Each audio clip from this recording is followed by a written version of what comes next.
What's something only kids who grew up poor would understand? When I was 8, my third grade teacher announced our class would be taking a field trip to the Science Museum. The room lit up. Everyone started whispering excitedly about dinosaurs and IMAX movies and what snacks they'd bring. I was smiling too, until she said the trip cost $15.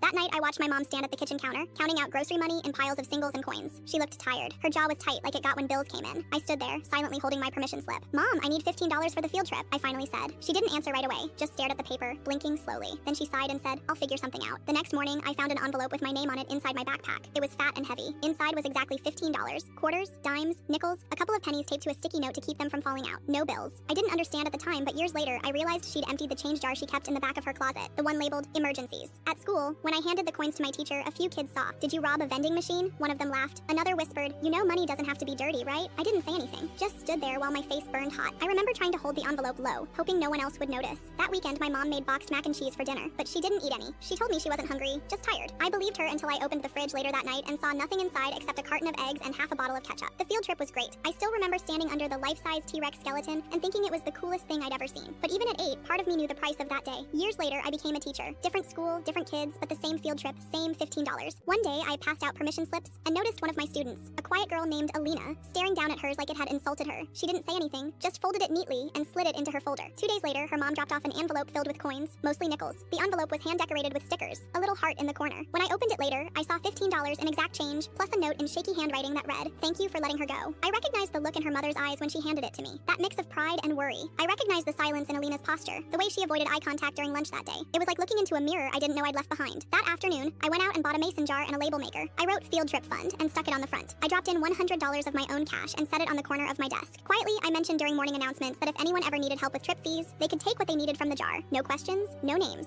Over the next few months, parents started slipping in a few bucks during pickup. Some students dropped in extra change from snack money. One kid donated his birthday money because field trips are awesome and everyone should go. We've never missed a trip. The jar never runs empty. When it gets low, someone always adds to it. An envelope, a folded 20, once even a gift card that someone taped to the lid with a sticky note that said, "Use this if the jar runs out." This spring, we had another trip to the Science Museum. Alina went. She wore a new backpack and brought a homemade sandwich in foil. She asked me 3 times if we were going to see the T-Rex. I told her we were. When we got to the exhibit, she ran ahead and stood frozen under the giant skeleton, staring up with her mouth slightly open. She turned to me and whispered, "I can't believe it's real." I smiled, handed her my phone, and let her take a picture. Then I walked away to give her a moment alone with the dinosaur.